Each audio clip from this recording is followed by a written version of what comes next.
After taking the ferry from Corsica to Livorno in Italy, we'd spent the last few days cycling up towards Florence and then on the Via Bologna to, well, Bologna. The road was good going, but it was mad hot, and Lily was suffering from a very sore knee, so we were definitely taking it easy as we made our way up over the mountain passes towards Bologna. We stopped off for an excellent pasta lunch, which was a real treat, despite the waiter like whispering when he took our orders.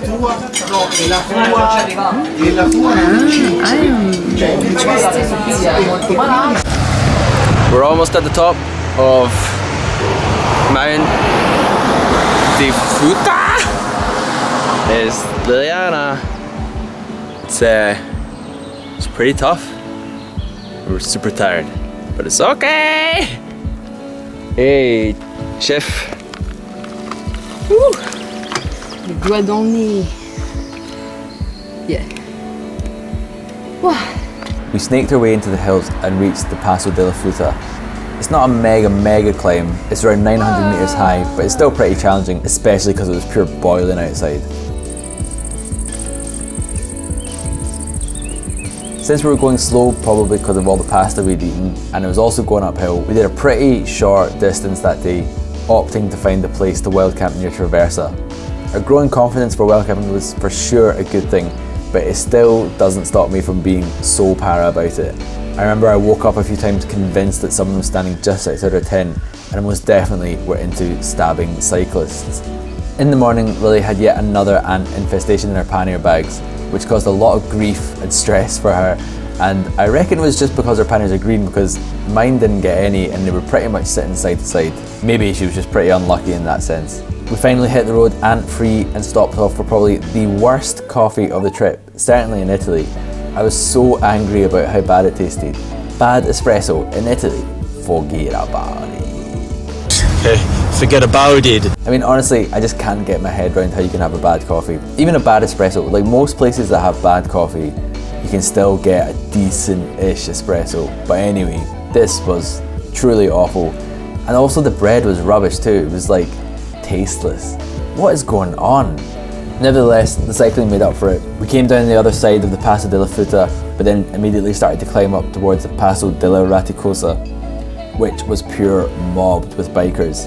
The area is also completely chock-a-block with sports cars, like Ferraris and I don't know, loads of sports cars. I don't know anything about cars. I guess they're cool, but it makes me want to physically be sick when I think about how much they cost, and they're so loud.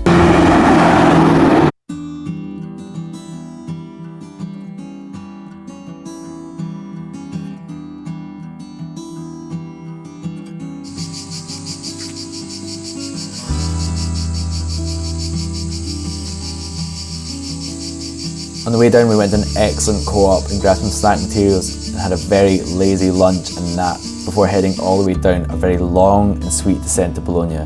It was an absolute pleasure going down the side of this hill. By the time we arrived in the camp, our intentions of visiting the town quickly disappeared, and I got absolutely killed by some adventurous mosquitoes. We had a beer, watched some football, and then went to bed.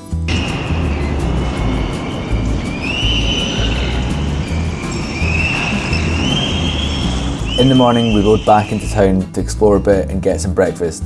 Bologna has instantly got good vibes, very picturesque, it feels vibrant, there's a lot of students, and just in general it seemed like it was really cool. I would definitely love to go back.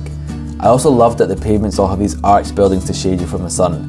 Like, how is that not a design in Glasgow when it's raining all the time?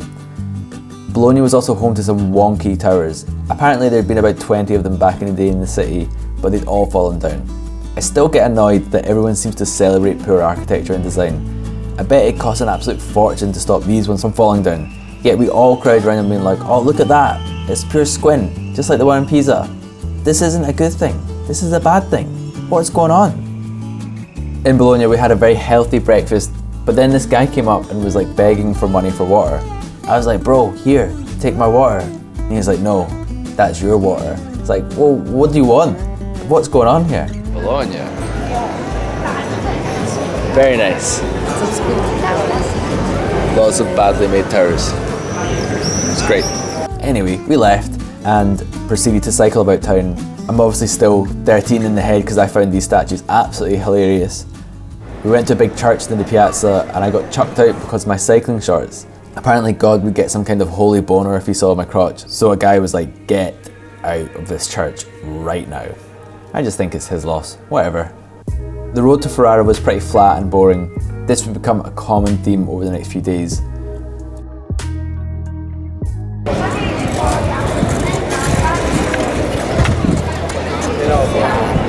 In Ferrara, we explored a little, had some ice cream before heading to a campsite nearby. The next day we planned out how we were going to get to Giuseppe and Fulvia's, who'd invited us to stay with them in their town Orderzo. We took a chance that if we followed the Po River, we could get a series of ferries from Chioggia that would bypass the areas near Venice and be a much nicer cycle. Following the river was nice, but it was so flat. It's so flat and so boring. I've never understood people who think that Holland is a great place to cycle. Like, it's flat, like, oh, it must be great for cycling. Absolutely not. This is not the case. It's so much harder. Rolling hills will give you momentum, time to speed up, variety, a better pace. Climbing up a big massive hill or even a mountain is obviously difficult, but then you get the joy of going down the other side where you're not pushing constantly. Flat is completely relentless. I find it psychologically punishing, and my arse was absolutely shredded after about 190 kilometers on flat. And honestly, it hurts still just thinking about it. Anyway, we continued to cycle along the Po River, and at Row, we stopped at a market where two women were instantly like, "What's up? What are you doing?" They ended up buying us some sandwiches and it was all hilarious and fun, and then they were like, "Let's go to mine for lunch," which immediately I said, "Yes please," because I had a funny feeling we were gonna absolutely stuff us with food. Lily quickly bought 3 kilograms of fruit, which I wasn't exactly over the moon about adding to my bags, and then we followed their car to the house. Che fa le foto? L'altra volta che abbiamo incontrato dell'inglese. Hai sorriso, Mario. Potete venire qua? Sì. The language barrier was tough, but to be honest, Lily did most of the heavy lifting around that, and we got served lunch. Now, this lunch was what I was hoping it was going to be. I'm talking about a mega Italian lunch.